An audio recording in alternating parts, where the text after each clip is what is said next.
So this story starts in December of 1995 because that's when I was born. That's me right there, just some typical blonde kid with a typical 90s bowl haircut. You know how life was back then? The sun, the outdoors, TV and movies, too many movies, Disneyland, Crash Bandicoot, 10 years of childhood innocence. But then in 2006, something happened that completely changed the trajectory of my tiny little life. You see, my mum came home one day from work and was like, hey Connor, I found this weird little cable that's gonna blow your damn mind. And I was like, hey mum, shut up, I'm trying to finish this last level of Crash Bandicoot. But then she did actually proceed to blow my mind because she hooked this up to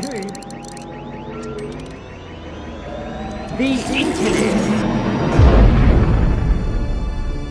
And my brain was opened up to a never-ending stream of new information, mainlined directly into my frontal cortex. An endless encyclopedia of knowledge, past events, culture, ancient aliens, ancient Egypt, reruns of WWE before I even existed. Literally everything. A mind-blowing period of time to be an 11-year-old kid. And so off I went, learning everything I could about whatever I could find. And as I learnt more, I started to reach beyond that primordial lizard brain thoughts and beliefs. And I started to realize something just around the time when I started to enter what I thought was a real world of adulthood. Because here's the thing, man, what I was taught on this box that was connected to this network of data cables that spans the length of the ocean is completely different to what I was taught at school, at university, what I was shown on TV, and what I was told by people in real life about the way that the world actually worked. Maybe I was being told what to think instead of how to think.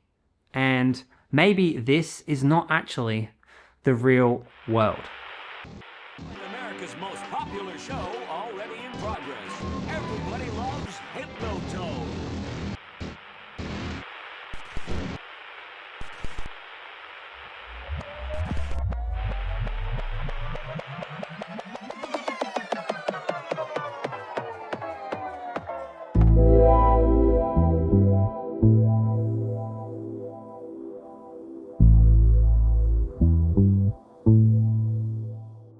.380 BCE, ancient Greece, amazing place. Now there were a lot of guys back then who basically sat around all day and thought about things, and somehow they made a living out of it. That sounds like living the dream to me.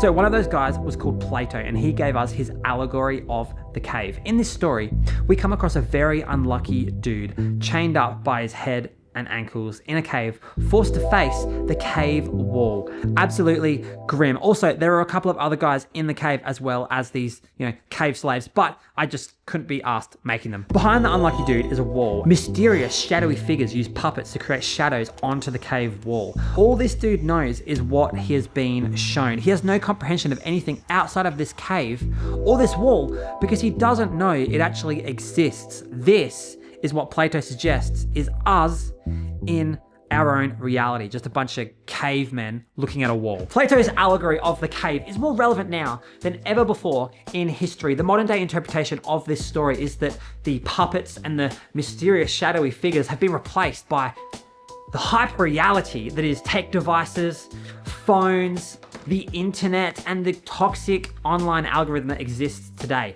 Basically, we are the cavemen in the cave, ladies and gentlemen, the hyper reality cave.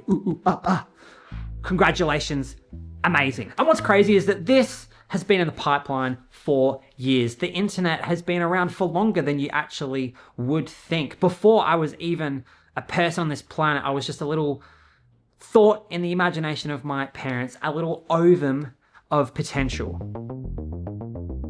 8 years before the creation of the World Wide Web, and even a few years before the internet actually came online, the term hyperreality was coined by a guy called Jean. That's French, I think. Hyperreality is the inability of consciousness to distinguish reality from a simulation of reality, especially in technologically advanced societies.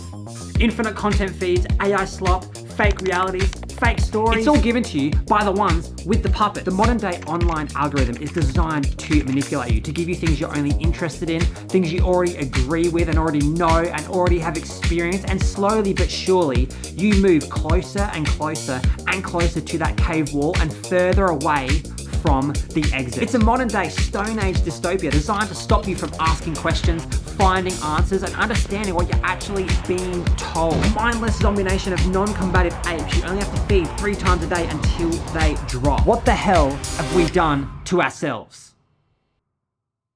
But thankfully, We are not this poor guy in this cave 2,500 years ago. All we have to do is stand up, turn around, and see the truth, okay? Because the point of this story is that truth is knowledge. Gaining knowledge is the only way to combat the hyper reality of 2025, 2026. You gotta get smart or die trying. You know, it's not until our dude is set free from the cave that he actually discovers that his reality was not actually the truth, but just what he had been shown. And when he leaves the cave, his eyes hurt from the sun.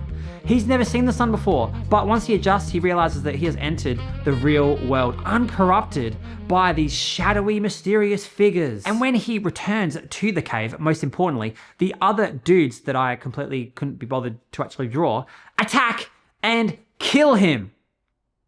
Probably to silence him. Maybe that was the ultimate price for enlightenment. So, welcome to my latest venture. My goal for this project is to go and find things out for myself, not rely on the internet and information. Go and find things for myself, talk to people, get on the ground, learn what's actually going on in the world and what's actually true across all facets of life. And yes, we're gonna have random side quests and I'll probably get distracted along the way with other dumb videos, but that is the goal. Because we have to escape this cave together. Ape strong together. Peace.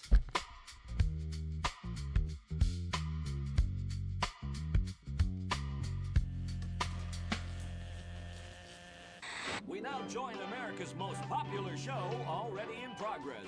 Everybody loves Hypnotoad.